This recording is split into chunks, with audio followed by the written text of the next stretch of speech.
lady. That's how guys lose their jobs, not collecting fares. I'm sorry. I guess I'm a little excited. Thank you, lady.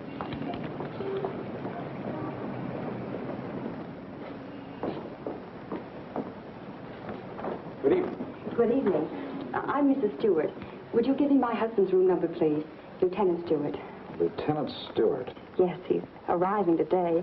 I wired for the reservation. Lieutenant and Mrs. Paul Stewart. You say you wired for a reservation? Yes, Mrs. Paul Stewart. I'm afraid there's been a slip-up. Apparently your wire wasn't received. But I sent it 3 days ago. I'm sorry, Mrs. Stewart. Unfortunately, there's nothing I can do for you. You mean I can't stay here? Well, I wish I could help, but we're completely booked up. But I've got to stay here. This is the only place we can find each other. I thought for 2 years he was dead, and now I don't know if he's been hurt or what. Please don't be upset, Mrs. Stewart. Perhaps I can arrange something. Has Mr. Walters checked in yet? No, sir, not until tomorrow. Fine, then we can give them 816C for the night. But you will have to leave by noon tomorrow. Yes, of course. Thank you very much. Not at all. Will you register, please?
Hello, this is Mrs. Stewart.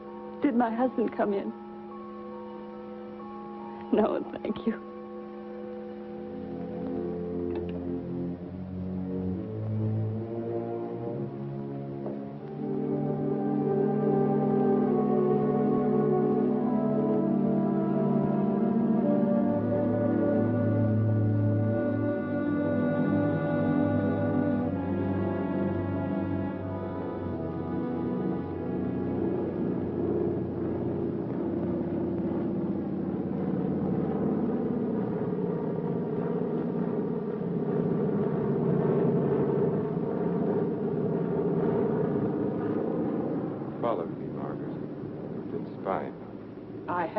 I've been watching you for months, making a fool of yourself. I don't think so. Bringing her here. Elaine was just about to leave. I didn't interrupt too soon? Perhaps it's just as well things worked out like this, Margaret. I've decided to ask you for a divorce. A divorce? Well? Why should I divorce you? Oh, please, Margaret, let's be sensible. Whatever we had for one another is gone. We've been afraid to admit it before, but it's true. Elaine and I... Well, I love her. You never loved anyone but yourself. Please, Margaret. I was good enough for you once, but now you want someone younger. It's not that way at all. It's just that I can't go on with you any longer. All right, Richard. You can have your divorce. You're right. We are strangers. But I have some pride, and no one's going to think you cast me off like Margaret. that. You want your precious Elaine, and you can have her. But people are going to know the truth. I'll start right in by telling the room clerk you've been entertaining your girlfriend in our apartment. Then I'll call the newspapers. Careful, cautious Richard. Destroying everything he is for the sake of a cheap... Get away from that you asked phone, for it, and you're Margaret. going to get it. Leave that phone I'll enjoy alone, telling Margaret. your friends Leave that you that and your phone little love alone. have been up to... I hate you.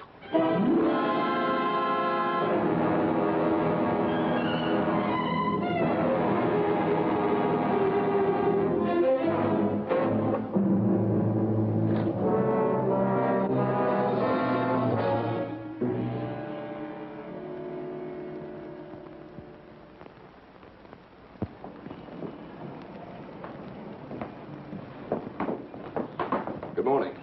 Good morning, sir. I'm Lieutenant Stewart. Oh, yes, Lieutenant. We've been expecting you. Your wife's certainly going to be glad to see you, sir. Well, Mr. Blake, this is Lieutenant Stewart. Mr. Blake's our manager. Lieutenant, you really had us worried. I'm glad you finally got here. For a while, I wasn't sure we'd make it. The weatherman threw the book at us. Well, you're in for a real welcome. 816C, boys. Oh, that's all right. I'd kind of like to surprise her. Very well, sir. Thanks.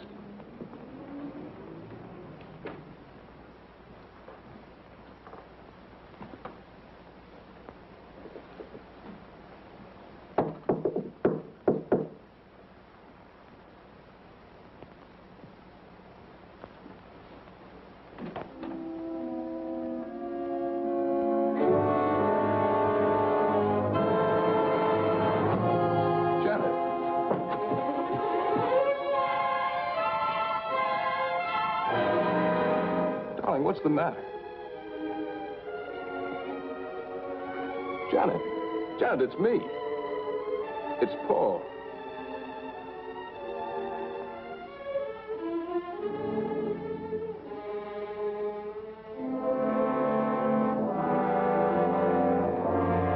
Janet.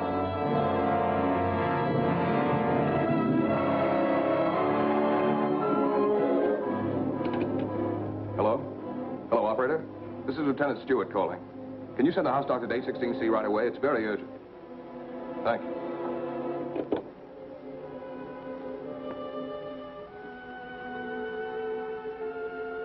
Well?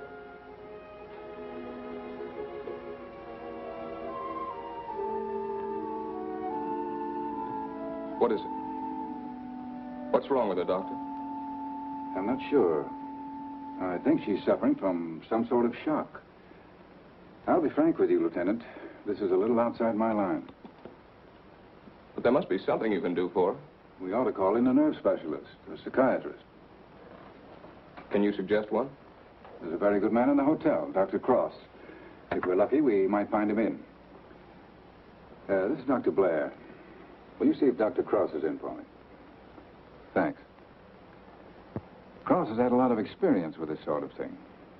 I'm all right for a broken arm or an old-fashioned hangover. But when it comes to the mind, well... hello, Dr. Cross. This is Blair in the hotel. How are you? Say, I've run into something that's right up your alley. One of the guests here's had some sort of shock. No, I don't know what caused it. Oh, would you? Well, that's mighty nice of you. Thanks, Doctor. 816C. He'll be right with us. She was so alive when I saw her last. I can't quite believe this. Better snap out of it, Lieutenant. I don't want another patient. Dr. Cross is one of the best men in this part of the country. I'm very happy that he's going to have a look at it. I don't get it. What could have brought it on? I wish I could tell you. The mind's a strange instrument. What affects me may not bother you in the slightest. The workings of the mind depend on so many things inside as well as outside. You can't make hard and fast rules. Well, I suppose it is plausible that she hasn't been feeling well. Worrying about me, not knowing whether I was dead or alive. Then coming here and not finding me. That'll be Dr. Cross. morning, Doctor. Good morning. I appreciate your promptness. Not at all. The sooner you get to a case of shock, the better. This is Lieutenant Stewart, Dr. Cross. How do you do, Lieutenant? Thanks for coming, Doctor. My wife is in the bedroom. She doesn't know me. She doesn't seem to know anything. Were you here when it happened? I just got in a few minutes ago. When I opened the door, she was sitting on the divan. Her eyes were wide open. She was staring at nothing. Did you notice anything peculiar about her actions when you saw her last? I've been a prisoner of war for 2 years. I've just come home. Oh, I see. She's had a rugged time of it, all right. First thinking I was dead, then hearing from me. On top of all that, my plane was 12 hours late. Would you say that she was a nervous, imaginative girl? No, sir. I've known her all my life. We came from the same small town in Michigan. Went to school together. She's just a nice kid. What's wrong with her, Doctor? She's had a nervous collapse, went into shock. Where did you find her? In the living room. In the living room?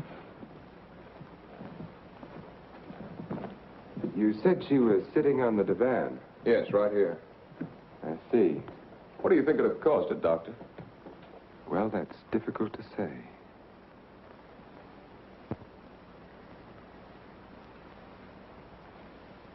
You have no idea how long she might have been sitting there. No. Oh, the clerk did say she phoned down about 1 in the morning. Between 1 and 8:30. What difference does that make, Doctor? The important thing is what can you do for her? It's hard for a doctor to make promises. We can only do our best. Are you living permanently at the hotel? No, as a matter of fact, we've got to clear out by noon. Oh, I see. But then I'd better take her to my place. She's going to need someone with her night and day. Dr. Cross has a private sanatorium just out of town. I see. Believe me, Lieutenant, it's best for her. But there must be a hospital here in San Francisco. I'd like to be near her. Of course. But I'm at my place every day. It's in the country, and she'll get plenty of fresh air and quiet. If I were you, Lieutenant, I'd listen to Dr. Cross. Okay. You men know best. Just get her well again. I was getting ready to leave when you called. I'll take Mrs. Stewart up with me now.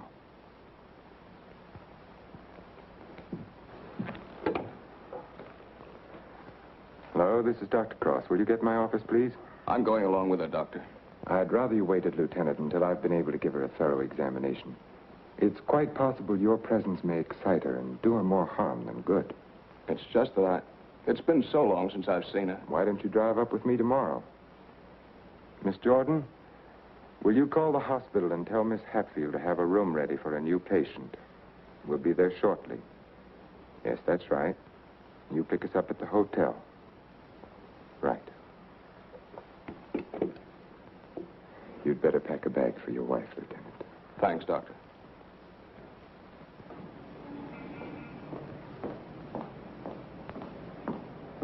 I'm from Dr. Cross's office. We were to pick up a patient. Oh, yes. They're on their way down now. Thank you.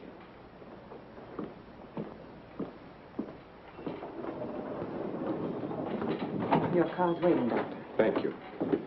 This is Miss Jordan from my office, Lieutenant Stewart. How do you do, Lieutenant? Mrs. Stewart has had a nervous collapse.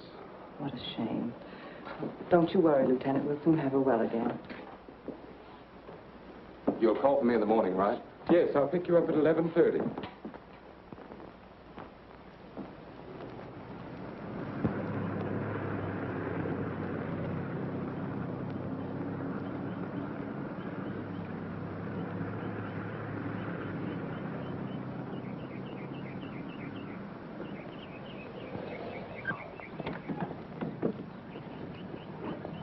Put her to bed and have Dr. Stevens give her an injection of scopolamine. Yes, Doctor.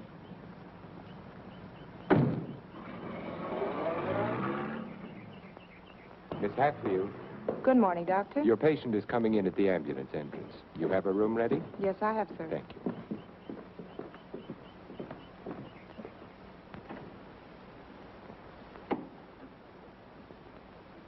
Good morning, sir. Good morning, Doctor. How is she? Quite relaxed, sir. What's your trouble? Amnesia shock. She's had her injection. Yes, doctor. She's ready to talk now. Thank you. That'll be all.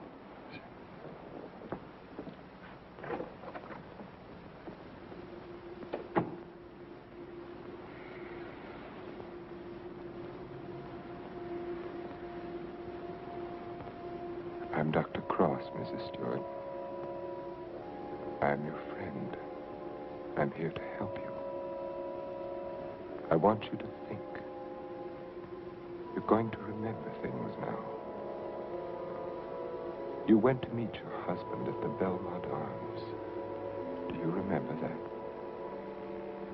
You were worried about Paul. He didn't arrive on time. You were too nervous to sleep.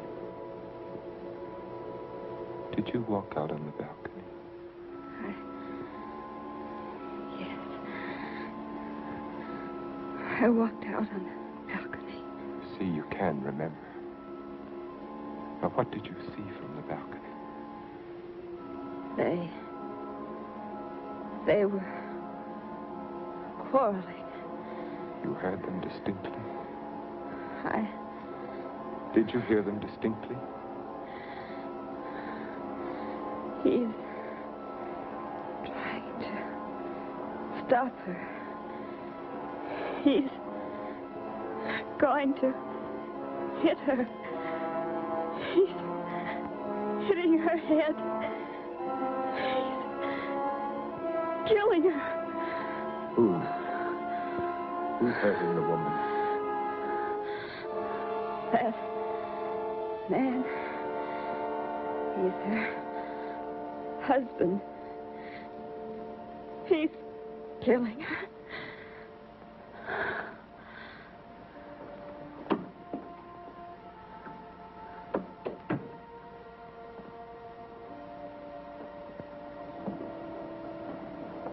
Well?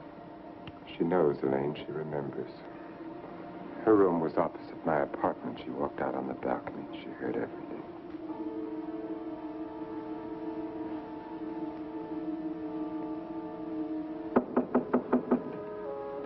Yes? Can you come now, Doctor? They're having trouble with Mr. Edwards again. Yes.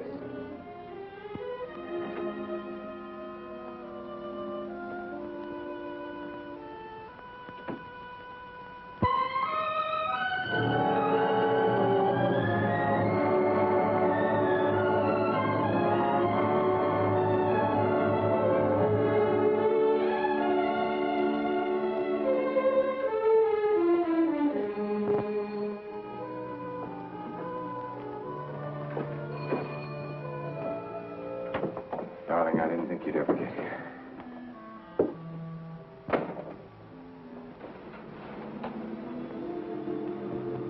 I love you.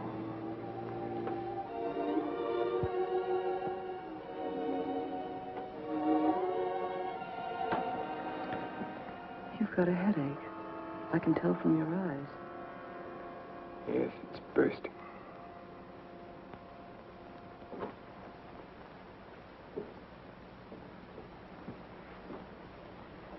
You did it? Yes. Yes, I did it. It was horrible, Elaine. I had the porter take the trunk down. I told the hotel manager I was joining my wife in Carmel for a few days to ship the trunk to my lodge. No one knew she was in town last night? No, she came up the back way. She wanted to surprise us, remember? You're not sorry. Are you? I wish I'd called the police.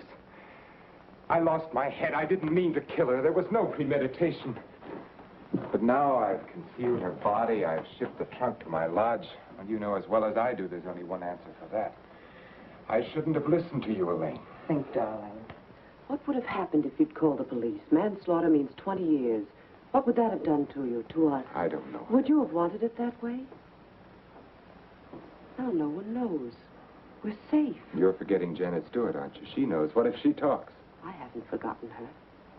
She can't tell what she's seen as long as she's in this condition, can she? Shock will wear off in a couple of weeks at the most. It'll wear off if you let it, Dick. Elaine, I'm a doctor. She'll talk only if you let her. You mean too much to me. It's the only way out, Dick. It's the one and only way out for us. I don't know, Elaine. I've got to think.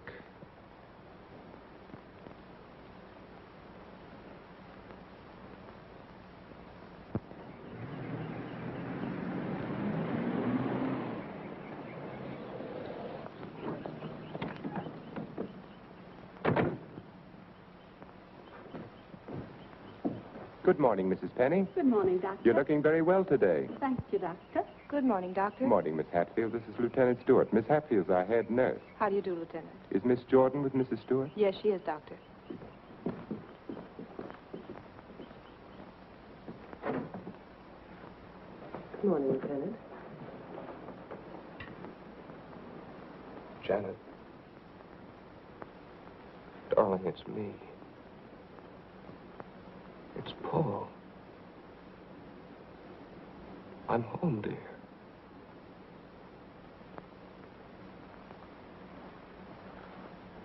She's worse.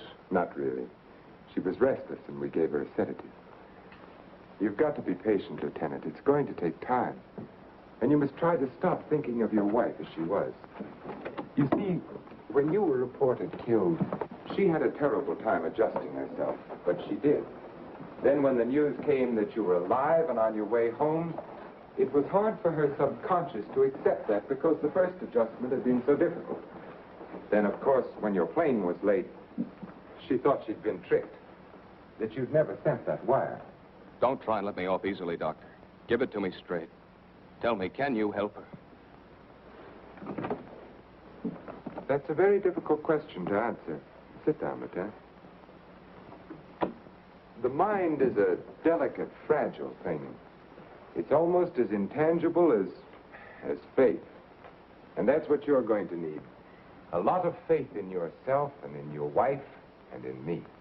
Please don't think I haven't faith in you, Doctor, because I have. But yesterday, after you left with Janet, I needed someone to talk to. Of course. So I went to the Army hospital and I talked with some of the doctors. I told them Janet was in your care. They said that I couldn't find a better man. But, well, you know how it is. I figured that maybe two minds might be better than one. And I asked if another opinion mightn't help. Well, that's perfectly understandable. If you want a consultant, by all means, bring one in. Thanks. They recommended Dr. Franklin Harvey. Harvey? Well, I studied under him. He's probably the best man in his field. Oh, that's swell, Doctor. I was a little embarrassed. I didn't want you to think that... Not at all. I'll phone Dr. Harvey and have him out here. Good. Well, I might as well go back to town. If it's all right, I'll run out again tomorrow. For Mrs. Stewart's sake, I'm going to have to ask you to observe our regular visiting days, Sundays and Thursdays.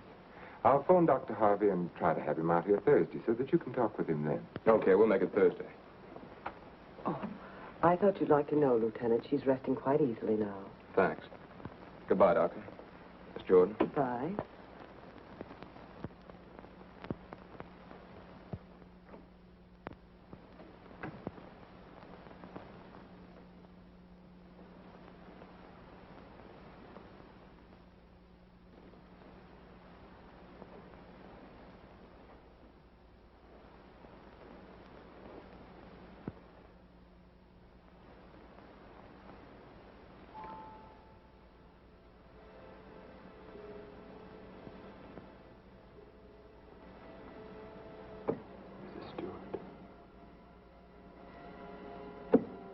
Stewart. You're going out on that balcony again, Mrs. Stewart. You're looking into the other apartment. You're listening to the argument. Do you remember what happened to the woman? He's hitting her. He's hitting her with the candlestick. And now he's hitting you. No. Hitting you with the candlestick. Hitting your head again and again. Hurting my head. The candlestick killing you. Soon you won't be able to remember anything. You can't hear the sound now. You can't hear anything. You can't hear. You can't remember. You can't remember. You can't remember. Edward's condition is deteriorating rapidly. If this continues, we will have to take steps to put him in a more suitable institution. She's exhausted. You haven't got far to go. Lane, do you think you could manage it here alone for the weekend? Certainly. Why? The trunk should be there tomorrow. I've been wondering. There are no servants at the lodge. What'll happen when the trunk is delivered and there's no one to receive it? Nothing. They'll just leave it on the back porch. When are you leaving? Tomorrow. Dr. Harvey's due here this afternoon. Harvey? Coming here for what? Stewart requested a consultation. You're not going to let him examine her. Of course. How would it have looked if I'd said no? But he might discover something. He has no reason to be suspicious. You can't risk it. I won't let you. I know what I'm doing, Elaine. Darling, you're not thinking clearly. I've never seen things so clearly before in my whole life.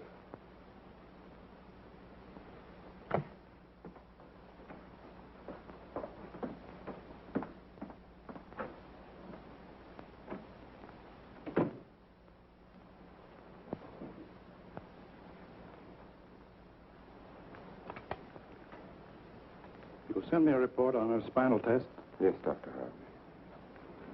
and the other specimens. Yes.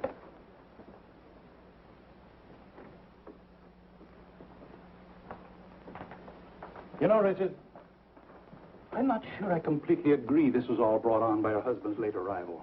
That was a contributing circumstance. I feel there may have been something else. Well, that's always possible, of course, sir. But I found no evidence of it. Just speculation. Will you have a cigar, sir? Yes, thank you. Let's continue the present treatment and see how she comes along. Yes. I notice, Richard, you've been giving her sedatives. Yes, I have. She's been pretty difficult at times. I'd go easy on them. If she's under sedation, there's no way of knowing when she comes back to normal. No, I'd planned to take her off them within the next 24 hours. Fine. By the way, how's Margaret? I'm joining her at the lodge. Give her my regards when you see her. I will, thank you, sir. Well, I'd better talk with the young man. Sometimes I wonder which are more difficult, patients or their families.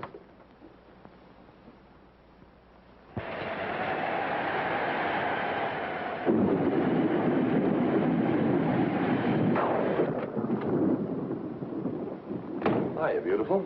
Hi. Yeah, what a night. You don't happen to know a blonde who'd like to relax with me, do you? That's what I thought you'd say. Coffee? Please. And poor Edwards, these storms don't do him any good. He kept ducking into his closet and slamming the door after him. Finally had to lock it. How's your patient? All right, I guess. I was talking with her husband. It's kind of tough coming home and finding a wife in that condition.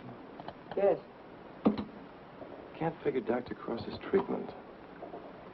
Why keep the poor guy from seeing his wife? I think it would have helped snap her out of it if she saw more of him. Dr. Cross doesn't want to get her excited. After all, the attack was brought on by worry over him. Yeah. That was close.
starting to turn in. So you better tuck your patient in bed and get a good night's sleep. Yes, I should be up there now. Tell me, is it true that doctors get a night off once in a while? If you had a night off, you wouldn't know what to do with it. Wouldn't I? Wouldn't I? Good night, Doctor. Good night.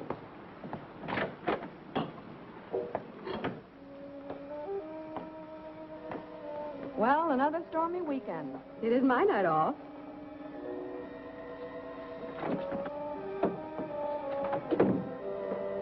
Well, anyway, the rain will help Jane on her day off.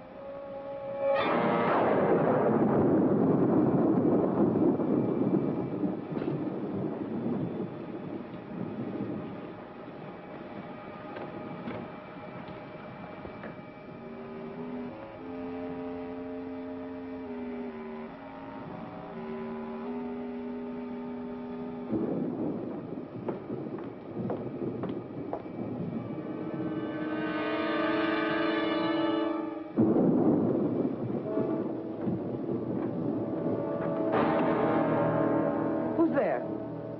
Why, Mr. Edwards, you shouldn't be in here. Come, I'll take you back to Don't your... I?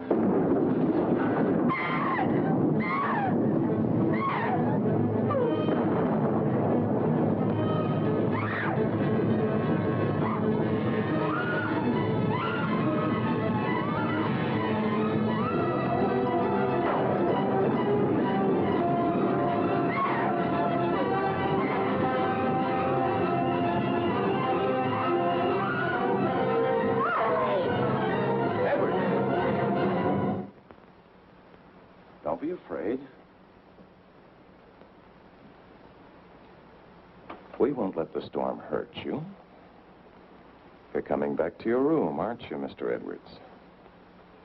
Aren't you, Mr. Edwards?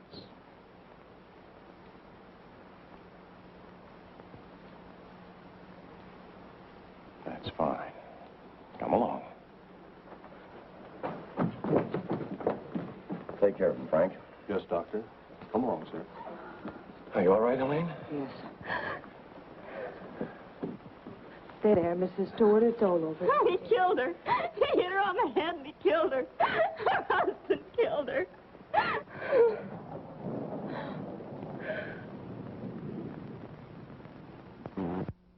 This became very violent last night. This morning we found that he had a key hidden away. I ordered the lock on his door to be changed. As for Mrs. Stewart, she's suffering from hallucinations. She keeps insisting that she witnessed a murder, which obviously... Come in? Oh, hello, Lieutenant. They told me I'd find you here. I hope I'm not interrupting. Not at all. It's kind of rough, isn't it? Yeah. She's out of her head. She's got a crazy idea she saw a murder. What am I going to do? Ah, you're going to sit tight. She's in good hands. So they keep telling me, but... Oh, she's getting worse. Now, I'm thinking of taking her back to San Francisco, to a hospital there. I wouldn't do that if I were you, Lieutenant. Dr. Cross is tops, you know that. You brought Harvey in to consult. You can't do any better than that. But I can't just sit around and watch her get worse. I've got to do something. Lieutenant, I wouldn't try to kid you for the world. So far, we've tried to snap her out of it with quiet and rest and simple foods. Well, there are a dozen other things we can do. Electric therapy, insulin shock. Insulin shock. They use that in the Army on guys who blow their tops. Sure they do, because it often helps. But you're not going to turn it down on that account, are you? No. Well, relax. The setup here is perfect. Everybody's rooting for you. Now, just take it easy. You mean that? Okay. Say, put in a couple of extra licks, Doc. I'd kind of like to take her home soon. Okay, Lieutenant. We'll do everything we possibly can for her. Goodbye, Doctor. Goodbye. I beg your pardon. Look at this. Mrs. Cross is dead. What? The body of Mrs. Margaret Cross, wife of the noted psychiatrist, has just been recovered from its resting place among the rocks at Point Lobos. Mrs. Cross has been missing since Friday night. Coroner Jess Haynes has pronounced the death accidental.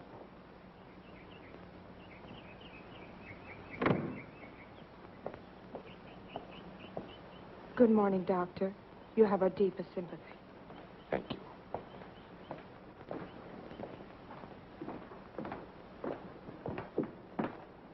I'm terribly sorry, Doctor. Thank you.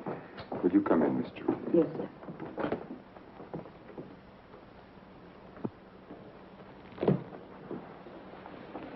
You're the perfect picture of a heartbroken husband. Am I? I've missed you. Driving back, there was time to think. I got to thinking about you. I asked myself, is she worth what I've done? Well?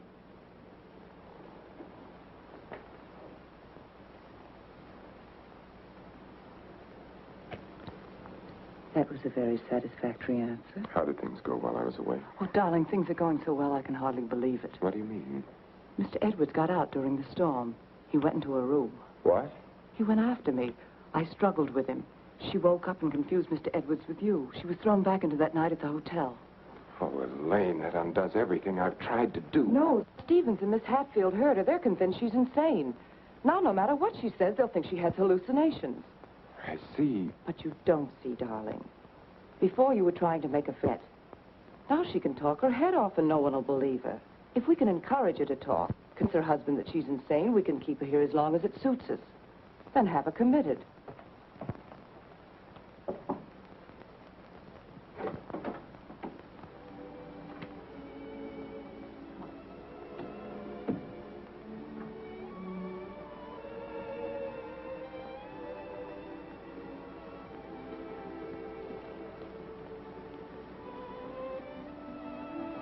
Darling. Janet, darling. It's me. Wake up. I'm here, dear.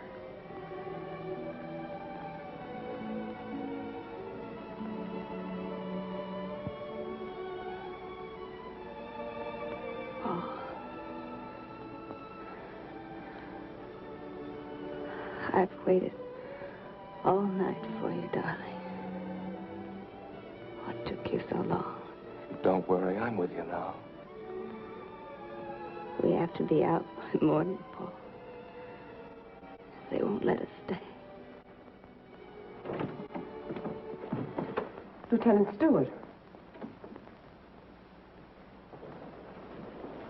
You shouldn't be in here. Paul! It's him! Who is it, dear? Him! He killed her. He killed his wife. He picked something up, Paul, and he hit her with it. He was arguing with her, and he killed her. I know, dear. You've upset her, Lieutenant. You shouldn't have come in here. Come outside with me. Give her a hypodermic, nurse. Don't leave me here. You'll kill me. Come back. Paul, no. What is it, Doctor? What's happened to her? Lieutenant, I'm going to be perfectly frank with you. What you've just heard is something I've been afraid of. There are times when patients emerging from amnesia suffer from delusions. It doesn't happen often. I'd hoped it wouldn't happen in her case, but you heard her yourself. But why? Well, that's hard to explain. But if you come with me, I think I might be able to clarify it for you.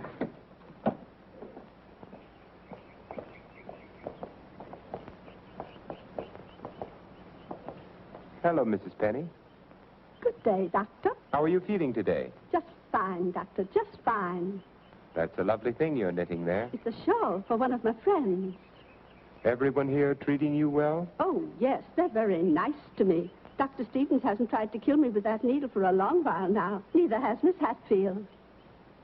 Haven't I told you many times, Mrs. Penny, that no one here is trying to kill you? Oh, yes, they are. You all want to kill me. You're murderers, all of you. But I've learned. I'm too smart for you.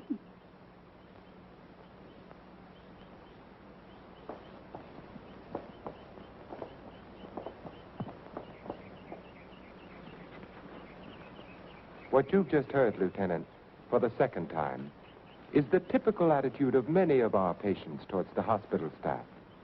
But that old lady, she seemed all right. Mrs. Penny is suffering from a paranoid form of dementia precox, characterized either by delusions of grandeur or delusions of persecution, or both. The patient, when confined to the hospital, almost invariably becomes convinced that the doctors and nurses who are treating him are really murderers intent on killing him. This delusion is quite common among mental cases in an institution of this sort. Are you trying to tell me my wife is out of her mind? No. Out of the mind denotes complete loss of reason. Mrs. Stewart hasn't reached that stage. But she's got the same crazy idea as the other patients. Right now, she's merely suffering delusions. However, I feel it's only fair to tell you, Lieutenant, that this condition can become worse. Our fight now is to prevent further deterioration of her mind. You've got to help her, Doctor. You've got to get her well again. I'll do everything I can. Believe me.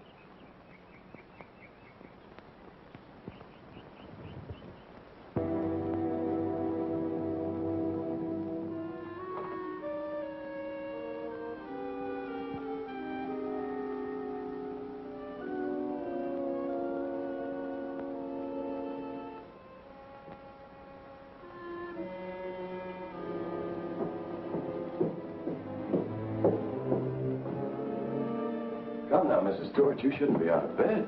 Will you help me, please? Please, please help me.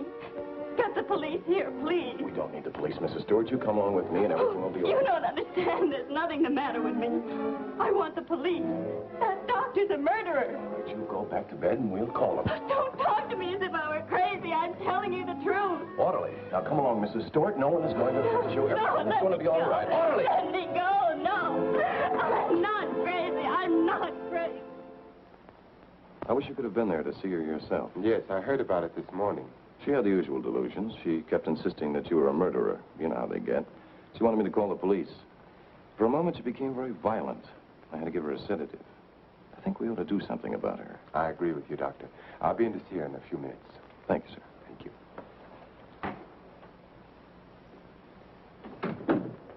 There, you see?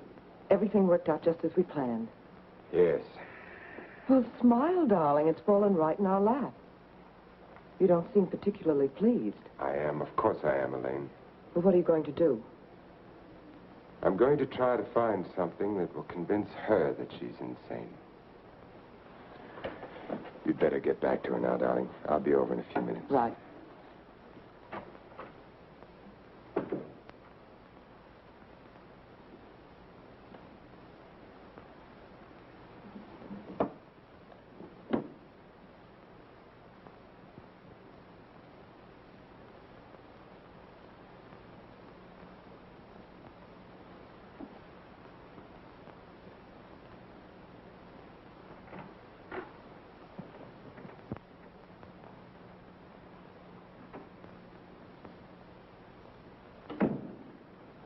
You feeling any better today? I'm all right. There's nothing the matter with me. Miss Jordan tells me that you're still talking about some woman I'm supposed to have killed. I've asked you to stop thinking about such things, Mrs. Stewart.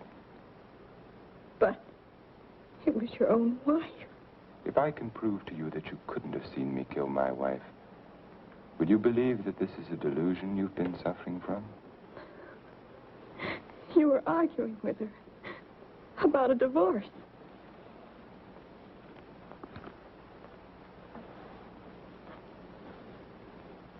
If you will look at the date on this newspaper, Mrs. Stewart, you will see that my wife died only a week ago. You've been a patient here for over 3 weeks now. 3 weeks? That's right. So you see, this has all been a very vivid dream.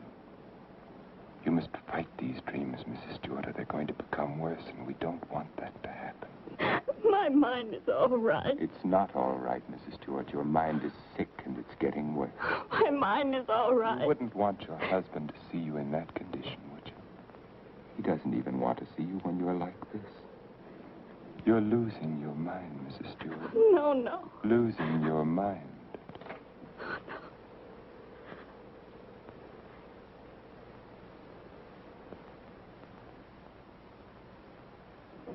Thank you, Miss Hatfield. Dr. Cross, Yes? there's someone in your office to see you. Did I have an appointment? No, sir. He's from the district attorney's office of Monterey. Oh, yes, thank you.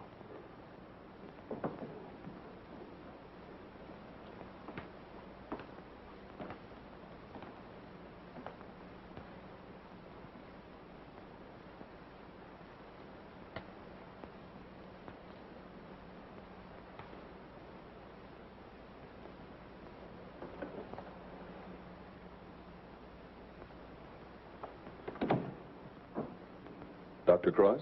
Yes? How are you? My name's O'Neill. I'm with the district attorney's office in Monterey County. Oh, yes. What can I do for you? It's in connection with your wife's death, Doctor. I thought the case had been closed. Something happened this week that made us consider the possibility that your wife didn't fall into that chasm by accident. I don't understand. A couple of days ago, someone broke into Harwood Lodge, beat Mrs. Harwood into unconsciousness, and made off with her valuables. We caught the thief day before yesterday.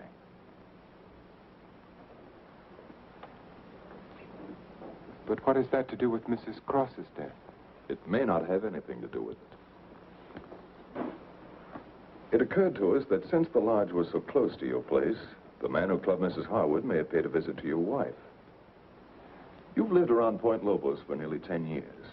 Mrs. Cross spent much of her time there. She must have known those cliffs pretty well, even at night. Yes. I'd hate to think that I'm not saying it was murder, Doctor. I'm just checking. Of course. I'll do everything I can to help you. I knew you'd feel that way about it. Have you checked your place to see if anything was missing? I'm sure there isn't, or I'd have noticed it. If it's all right with you, Doctor, we'd like to have Mrs. Cross's body exhumed. But the coroner said... It was only a routine examination. Well, I don't know if that's necessary, Mr. O'Neill. You've got your man. All we've got is a drunken old tramp who clubbed Mrs. Harwood and stole a little money and jewelry. We can't know about Mrs. Cross unless the body's exhumed. But it seems almost sacrilegious. Hasn't she been through enough? Haven't I? I'd hoped you'd be more understanding, Doctor. Naturally, we'll get a court order, but it would be much simpler if you... If this tramp killed your wife, you want to see him punished, don't you? Of course. Then you can't conscientiously object to the exhumation. No. No, Mr. O'Neill, I can't. If the man is guilty, he must be punished, of course. Thank you, Doctor. You'll hear from me one way or the other within the next few days. Thank you for your cooperation.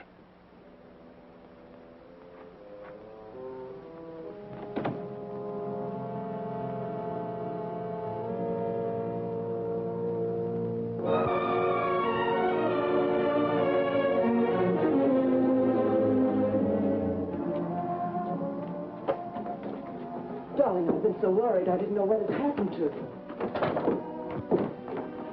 Where have you been? City. When you weren't here for dinner, I began to worry. What did the man from the district attorney's office want? They're going to exhume Margaret's body. You're not going to let them. I had nothing to say about it. They'd get a court order. But why are they? I don't think some prowler may have killed her. Prowler? They weren't looking for anything before. She slipped and fell and fractured her skull against the rocks. Now they may discover it wasn't the fall that killed her. They can't prove anything. No. Once they start asking questions, That's why I went to the city. I had to make sure that I hadn't overlooked anything in the apartment. Why didn't I report it in the first place? Why did I let you talk me into it? If it weren't for that Stewart girl, if they start asking questions and find her... Maybe they won't find her. We've taken care of everything else so far. If we have to, we'll take care of her, too. And you're not helping matters acting this way.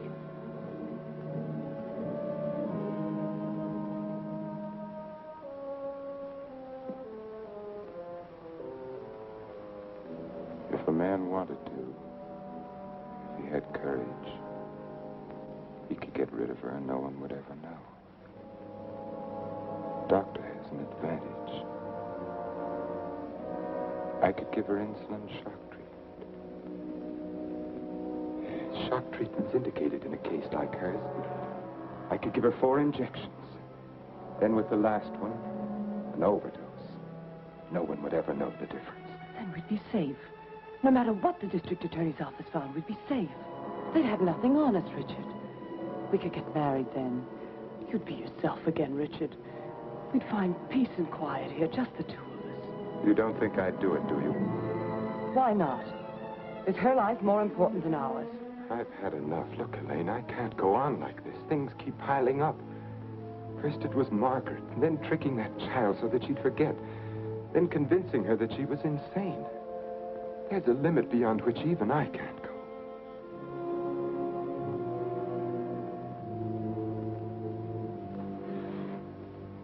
Richard, remember the first night I came here? Remember?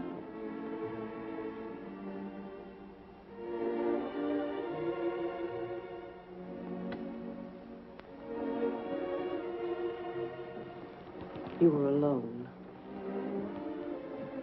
You were sitting here in front of the fireplace with a sick headache. The lights were out. You didn't hear me when I knocked, and I opened the door, and you said, "Oh, it's you, Miss Jordan." You called me Miss Jordan then, remember? I told you I had to see you about Mrs. Penny's prescription. You talked to me and you saw that I was tired and you asked me if I wouldn't have a drink. I hesitated and you said, "I won't bite your head off, Miss Jordan." We had a drink. Remember? You sat here for a long time and then suddenly you laughed and you said your headache was gone. And you asked me about my family and I told you. And we both laughed. Remember?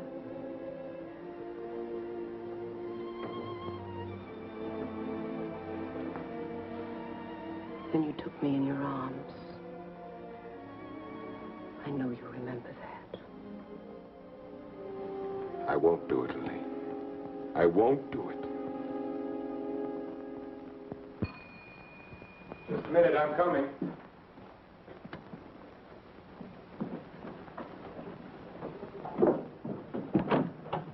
Hello, Doctor. Come in. I hope you hadn't gone to bed. No. They told me at the hospital I'd find you here. I didn't expect to see you so soon, Mr. O'Neill. I thought you'd phone me if there were any developments. I had to serve the papers. Oh, yes? Coroner's inquest subpoena. Now it's legal.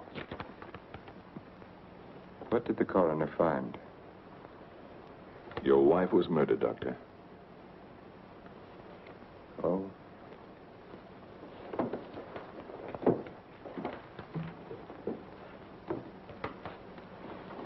Are you sure? Yes, sir. Sit down, Mr. O'Neill.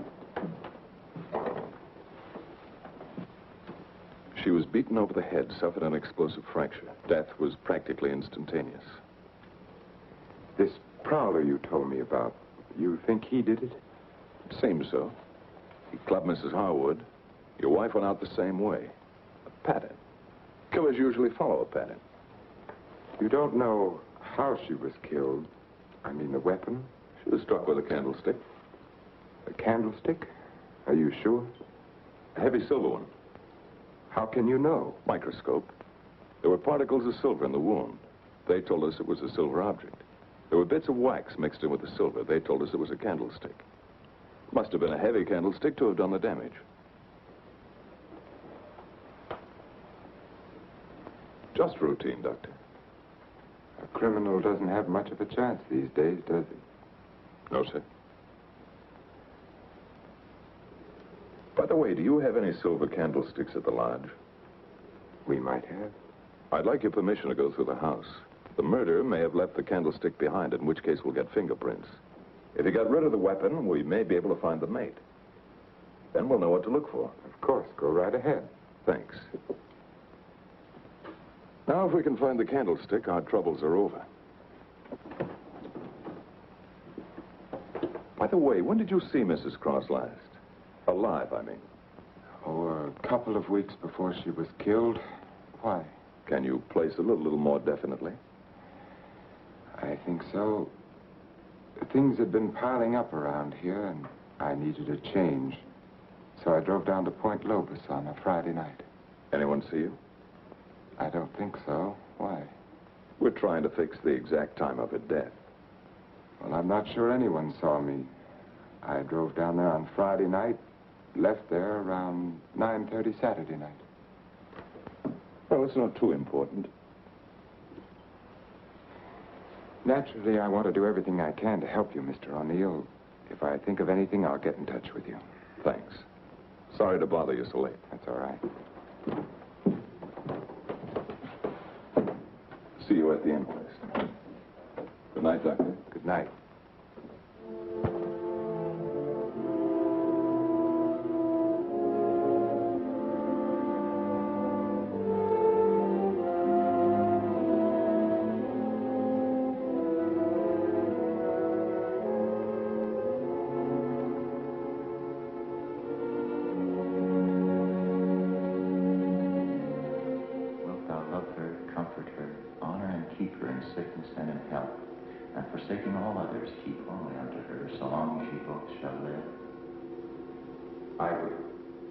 What's the matter, Richard? You haven't been yourself lately. Something on your mind? Darling, what's happening with us? Richard, I must speak to you. People are talking about you and that nurse, Miss Jordan. How do you like my hair, Richard? Of course, I've had it dyed. Everyone says it makes me look years younger. I could give her 4 injections. Then with the last one, an overdose.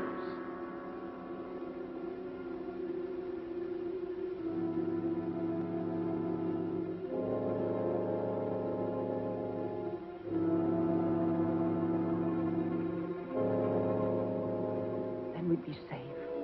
No matter what the district attorney's office found, we'd be safe.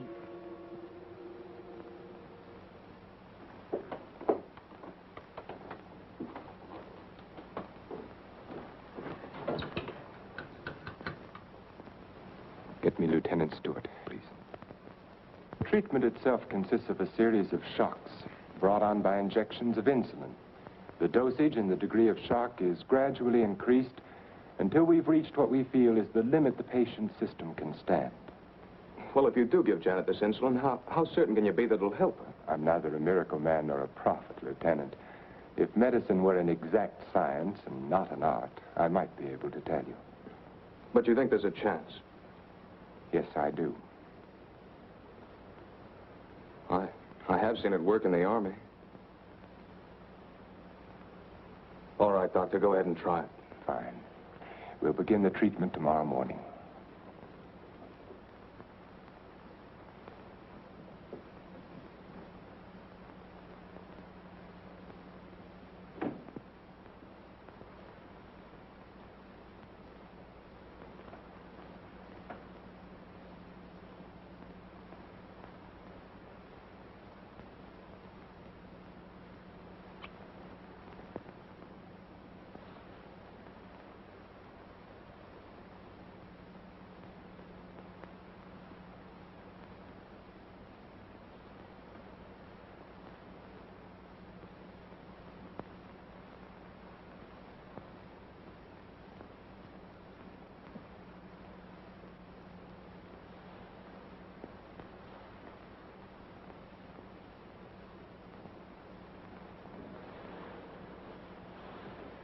Give her about an hour and a half.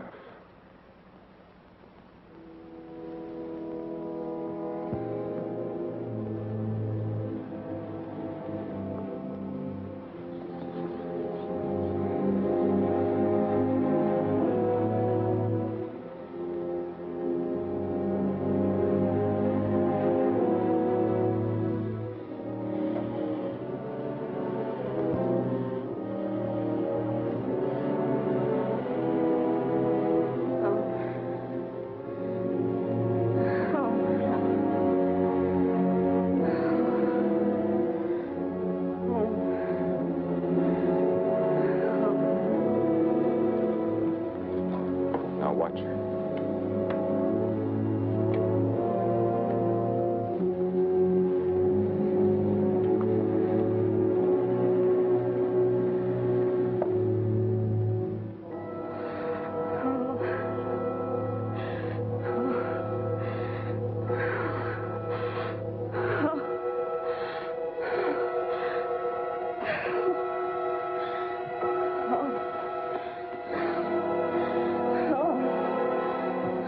Dextrose will bring her up now. No, Leah.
Is Dr. Harvey in? Yes, he's in. Do you have an appointment?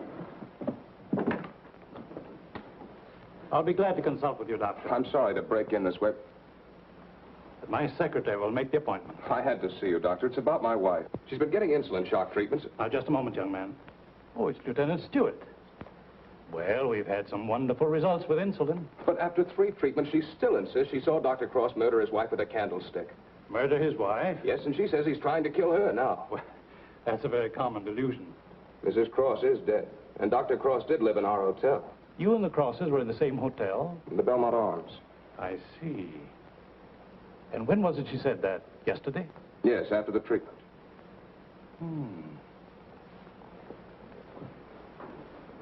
You realize it's hard to make generalizations. But as a rule, the patient is completely normal immediately after insulin shock. They may relapse into their hallucination after this lucid period. But for that moment, no matter how bad the case, the patient speaks the truth.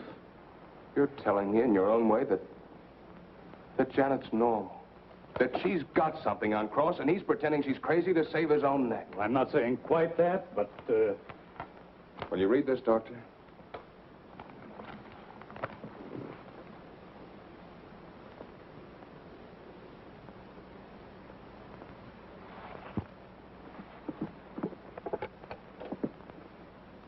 Get Dr. Cross at his sanatorium, please. It seems inconceivable. Hello, Dr. Cross. I'm sorry, Dr. Harvey. Dr. Cross is with Mrs. Stewart. No, sir, this is Dr. Stevens' day off. I see. Thank you. Well, Lieutenant, I think a trip is in order.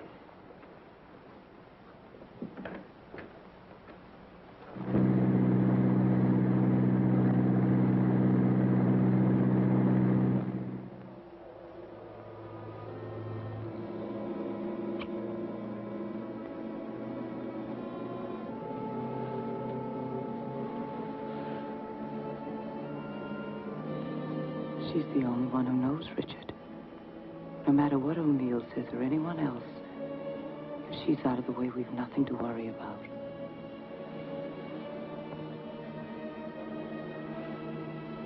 They can hint and guess all they want, but without her, they have nothing.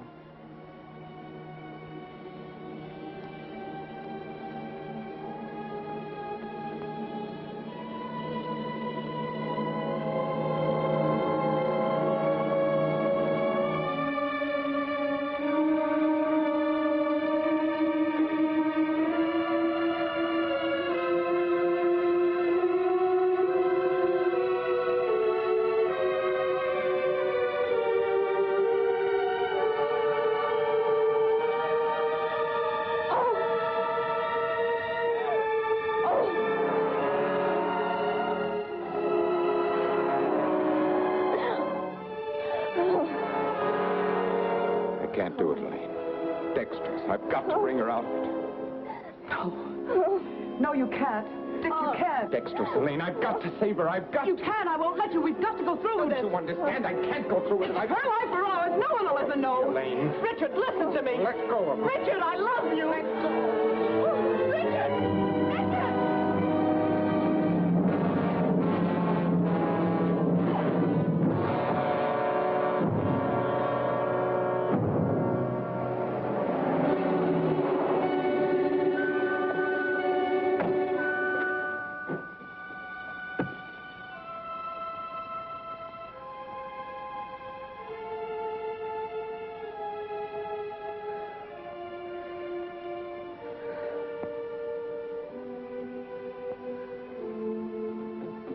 Dr. Cross, where is he? Mrs. Stewart. Come along, I may need you.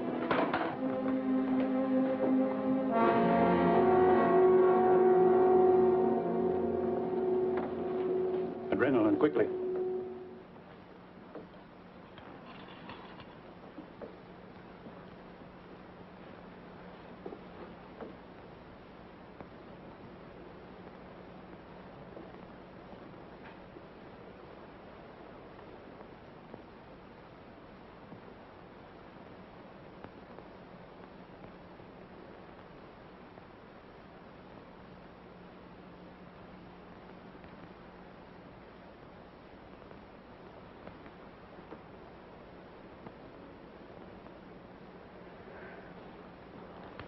Don't worry, son. She'll come out of it in a couple of hours, and you'll be able to take her home in 2 or 3 days. I'm very grateful to you, Doctor.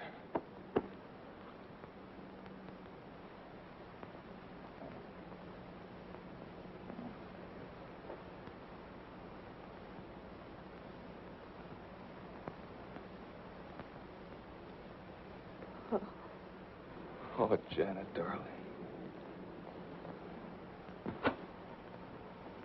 September 13th. In the case of Janet Stewart. I gave her insulin shock again today, for the 4th time.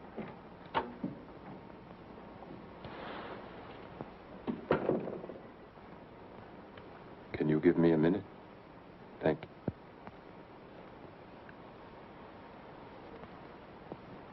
Dr. Harvey completed the treatment successfully, and the case is closed.